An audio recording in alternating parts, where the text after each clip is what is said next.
Je suppose que j'en avais rêvé d'une certaine manière, que je l'avais même souhaité à bien des égards, mais je suis arrivé ici et je me suis senti chanceux. Ils ont viré James Bond. C'est l'appel que Pierce Brosnan a reçu alors qu'il séjournait aux Bahamas quelques mois plus tôt. Les producteurs ne tarissaient pas d'éloges à son sujet, le qualifiant de set parfait. Mais en un instant, tout a basculé. L'homme qui avait sauvé la franchise avec GoldenEye a été renvoyé sans préavis. Mais que s'est-il passé en coulisses? Pourquoi Hollywood lui a-t-il soudainement tourné le dos à 68 ans? Brosnan brise le silence pour révéler la trahison, le chagrin et la vérité sur ses derniers jours en tant que Seth. Voici l'histoire que le studio ne voulait jamais que vous entendiez. Pierce Brosnan est né le 16 mai 1953 à Drogheda, en Irlande. Sa mère, May Smith, n'avait que 19 ans lorsqu'elle a accouché. Elle avait épousé Thomas Brosnan seulement 9 mois auparavant. La vie de Pierce a basculé très tôt lorsque son père a quitté la famille. Pierce n'était qu'un bébé lorsque Thomas est parti. Grandir sans père a été difficile surtout en Irlande à cette époque où la société jugeait sévèrement les familles monoparentales. Pierce a rencontré son père ne revint qu'une seule fois des années plus tard, alors qu'il avait 31 ans. Thomas se présenta à l'improviste et ils passèrent un court moment ensemble autour d'une tasse de thé, puis Thomas repartit pour ne jamais revenir. Se remémorant cette brève rencontre, Pierce dit plus tard qu'il sifflait bien et qu'il avait une belle démarche. C'est tout ce que je sais de lui. Quand Pierce avait 4 ans, sa mère prit une décision difficile. Elle partit à Londres pour suivre une formation d'infirmière, espérant ainsi leur offrir une vie meilleure. Elle ne venait les voir qu'une ou 2 fois par an et, bien que Pierce s'en soit beaucoup attristé, elle travaillait sans relâche pour leur assurer un avenir meilleur. La vie de Pierce prit un tournant décisif lorsqu'il déménagea à Londres en 1964 pour vivre avec sa mère et son nouveau mari, William Carmichael. William traita Pierce comme son propre fils et lui fit découvrir quelque chose qui allait marquer son avenir. Il l'emmena voir le film de James Bond Goldfinger. Pour le jeune garçon, ce fut une expérience exaltante et l'un de ses premiers souvenirs d'une figure paternelle. Pierce ne savait pas alors qu'il incarnerait un jour James Bond. Cette journée au cinéma sema une graine dans sa vie qui allait germer et devenir quelque chose de bien plus grand qu'il ne l'aurait jamais imaginé. On imagine aisément que s'adapter à la vie londonienne n'a pas été facile. À l'école, son accent irlandais le faisait sortir du lot et ses camarades le taquinaient souvent en l'appelant irlandais. La culture de l'Elliott School à Putney lui semblait étrangère et trouver sa place parmi ses pairs fut un véritable défi. Lorsque Brosnan quitta l'école à 16 ans, il envisageait de devenir illustrateur publicitaire et commença à étudier à la St. Martin's School of Art. Mais le destin en avait décidé autrement.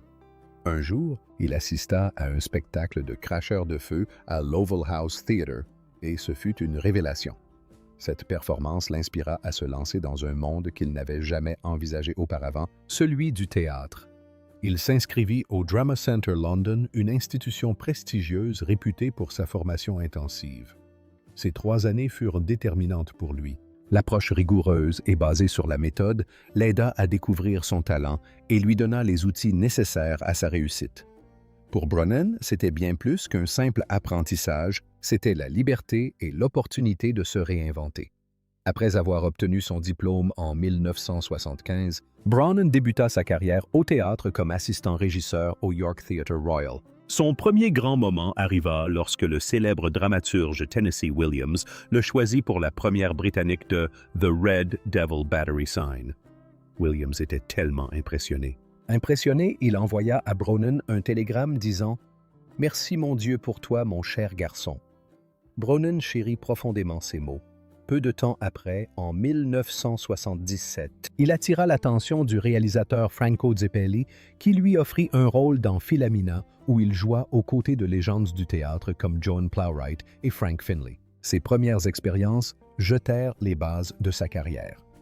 En 1982, la vie de Brosnan prit un tournant majeur lorsqu'il décrocha le rôle principal dans Remington Steele, une série de NBC. Révolutionnaire. Pour l'époque, la série bouleversa la formule habituelle du polar en se concentrant sur le point de vue d'une femme active. Le personnage de Brosnan, un escroc devenu détective, apporta charme et mystère, ajoutant une touche de sophistication à la série. Les nombreuses références aux films classiques permirent de résoudre les enquêtes. La série connut un grand succès jusqu'en 1987 et fit connaître Brosnan à un public international. La tension romantique entre son personnage et l'héroïne devint un thème récurrent des séries télévisées. En 1986, après 3 jours d'auditions éprouvantes, Brosnan obtint le rôle de James Toot. Semblait indiquer que le destin de Bond se déroulait sous ses yeux jusqu'à ce qu'un coup du sort vienne tout bouleverser. NBC décida à la dernière minute de renouveler Remington Steele en utilisant une clause de son contrat pour le maintenir lié à la série. La nouvelle anéantit Brosnan. La série ne dura que 5 épisodes de plus, mais l'opportunité d'incarner Bond revint à Timothy Dalton. Rosen qualifia cette décision de déchirante, mais il ne la laissa pas le définir. Le poids de cette épreuve s'avéra payant le 8 juin 1994 à 12h30 précises. À l'hôtel Regent de Londres, John Brolin fut officiellement annoncé comme le 5e interprète de 7, mais ce n'était pas la première fois qu'il était choisi pour le rôle. La sortie de GoldenEye, le 17 novembre 1995, marqua un tournant pour James Bond. 6 ans s'étaient écoulés depuis le dernier film de la saga et beaucoup craignaient que la franchise ne soit dépassée. Pourtant, le film prouva le contraire. Avec un budget de 60 millions de dollars, il engrangea la somme incroyable de 356 millions de dollars à travers le monde, devenant ainsi le 4e plus gros succès de 1995. C'était plus que tous les films de Bond des années 1980 réunis lors de son premier week-end d'exploitation. GoldenEye rapporta 26 millions de dollars dans 2667 salles aux États-Unis, témoignant de l'engouement du public pour le retour de Bond. La version de James Bond incarnée par Brosnan se démarqua car elle combinait les meilleures qualités de ses prédécesseurs. La confiance de Connor, le charme de Roger Moore, l'intensité de Timothy Dalton et l'athlétisme de George Lennon. Les critiques adorèrent ce mélange. Roger Ebert attribua à GoldenEye 3 étoiles sur 4 et déclara que le Bond de Brosnan était le meilleur. Le personnage semblait plus vulnérable et plus abouti que dans les versions précédentes. Il a su conserver le style classique de Bond tout en lui insufflant une touche de modernité. Le film lui-même a également apporté d'importants changements pour moderniser Bond dans les années 1990. Pour la première fois, le rôle de M était interprété par une femme, Dame Judi Dench, inspirée de Stella Remington, la véritable directrice du MI5. GoldenEye a également fait appel aux nouvelles technologies, devenant le premier James Bond à utiliser des effets spéciaux numériques. C'était même le premier film tourné au studio Leven, qui deviendront plus tard célèbres pour avoir accueilli de grandes productions comme Harry Potter. L'intrigue abordait le monde de l'après-guerre froide, M qualifiant Bond de relique de cette époque, reconnaissant ainsi l'évolution des mœurs. Son film suivant Demain ne meurt jamais fut un succès retentissant, rapportant 333 millions de dollars dans le monde entier malgré sa sortie simultanée avec le mastodonte Titanic. Le film a généré 120 millions de dollars de bénéfices pour MGM-UA à un moment critique où le studio était en pleine acquisition par Kirk Corran. Pierce Brosnan, dans le rôle de James Bond, a su allier charme classique et énergie de héros d'action moderne. L'intrigue du film qui traite de la manipulation médiatique semblait visionnaire. C'était le moment et le personnage de Michelle Yeoh Lin a ouvert de nouvelles perspectives en tant que James Bond Girl, capable de rivaliser avec Seth au combat et en matière de renseignement. C'était une évolution fraîche et passionnante pour la franchise en 1999. Brosnan est revenu pour le monde ne suffit pas qui a rapporté un impressionnant. Réalisé par Michael Apted, le film sorti en 2002 a rapporté 361 millions de dollars dans le monde. Il a pris un tournant plus sombre et psychologique et Brosnan y a livré l'une de ses performances les plus nuancées. L'action a débuté par une course-poursuite inoubliable sur la Tamise à Londres, la plus longue séquence d'ouverture de l'histoire de James Bond à l'époque. Le choix de Denise Richards pour incarner la physicienne nucléaire Dr. Christmas Jones a suscité la controverse et lui a valu un prix AASIA. L'interprétation d'Electra King par Sophie Morrow, première méchante principale de la saga, a été largement saluée. Le film, à la fois doux et amer, marquait la dernière apparition de Desmond Llewellyn dans le rôle de Q après 36 ans de carrière. Dernier James Bond de Bruin Mears. Un autre jour sorti en 2002 est devenu son plus grand succès commercial avec 31,97 millions de dollars de recettes mondiales. Il célébrait les 40 ans de la franchise avec des clins d'œil subtils aux films précédents. La production a dû relever des défis, notamment la réécriture de la scène finale de l'attaque par satellite, initialement située à Manhattan suite aux attentats du 11 septembre. Halle Berry, fraîchement auréolée de son Oscar, incarnait Jinx, devenant ainsi la première lauréate d'un Oscar à jouer une James Bond girl malgré la forte concurrence de blockbusters comme Harry Potter.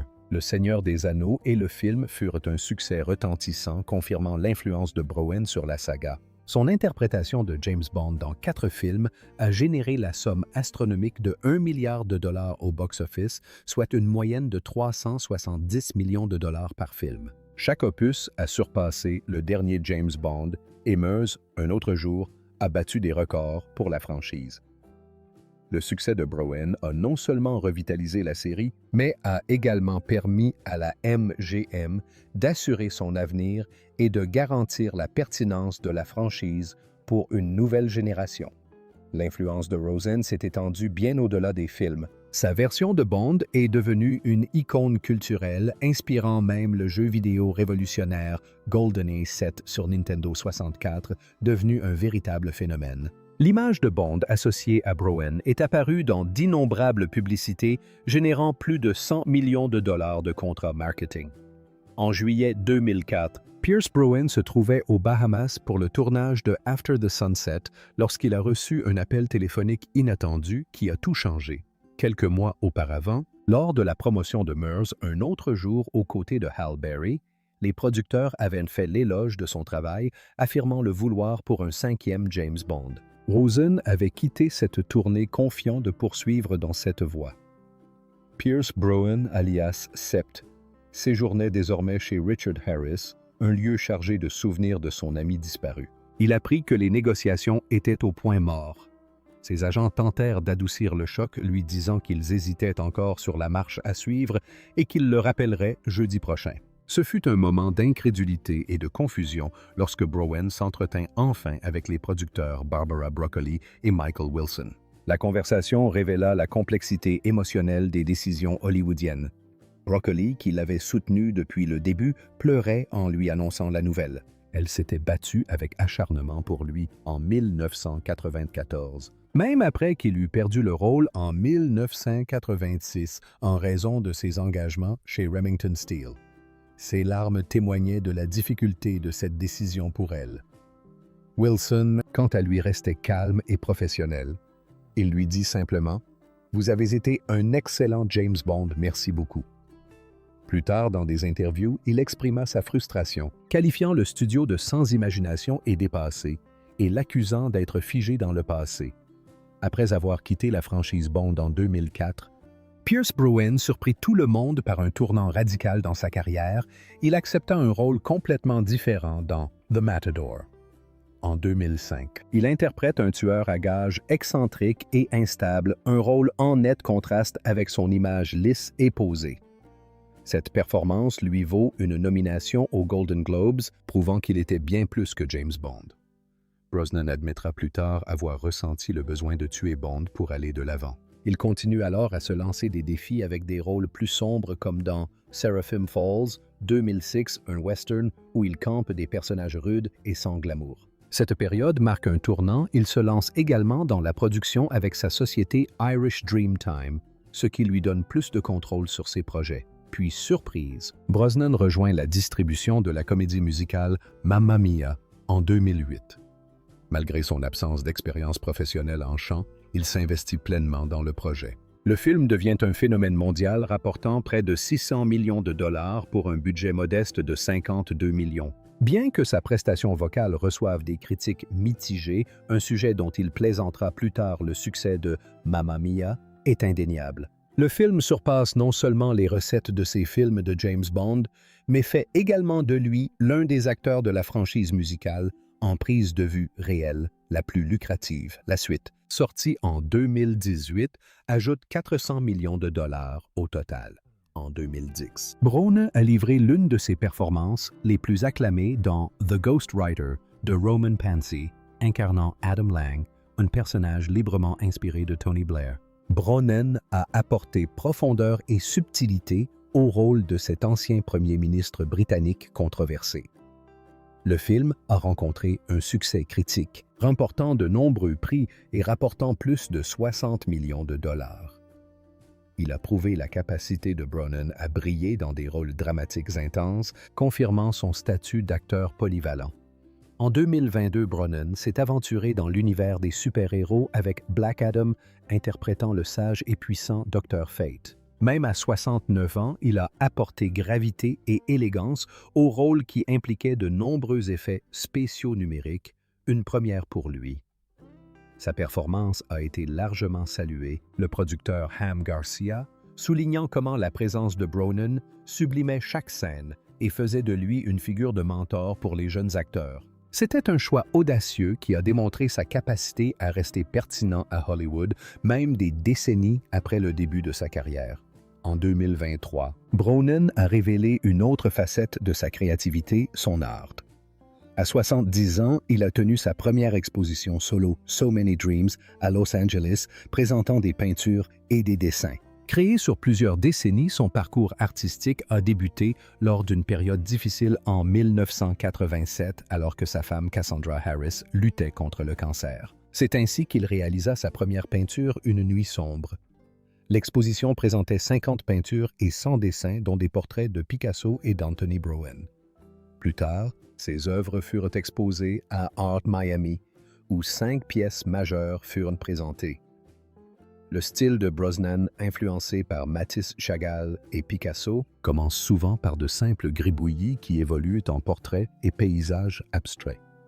Dans une interview franche accordée au Guardian en 2020, Brune a révélé sa maturité face à son éviction brutale de la franchise James Bond en 2004.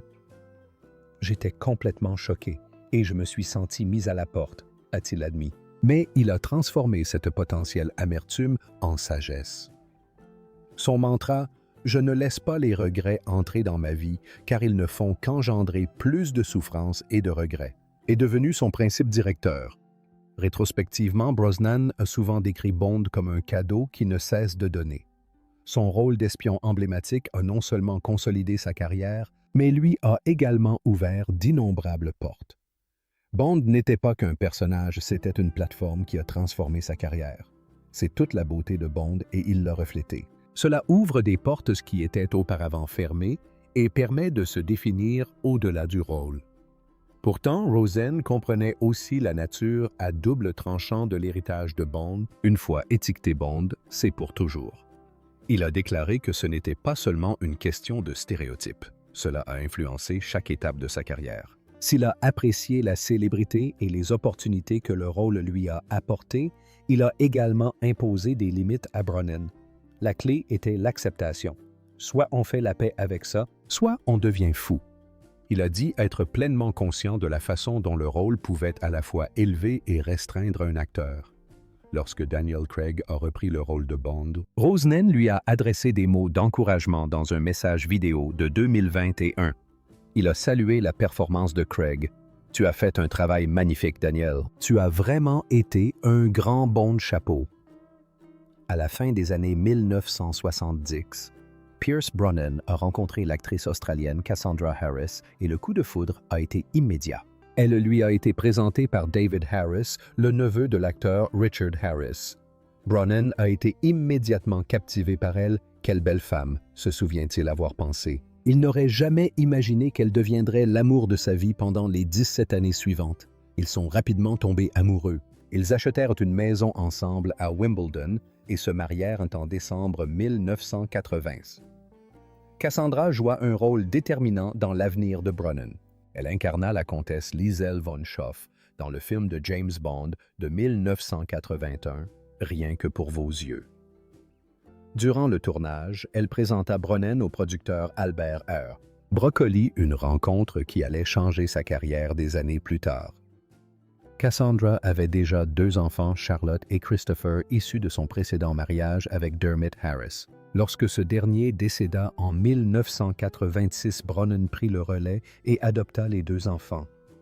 Il confia que cela lui avait paru tout à fait naturel. Au début, je ne me sentais pas comme un père. J'étais juste Pierce, puis je suis devenu Papa Pierce, et plus tard, simplement papa. Il expliqua que leur lien s'était renforcé avec le temps.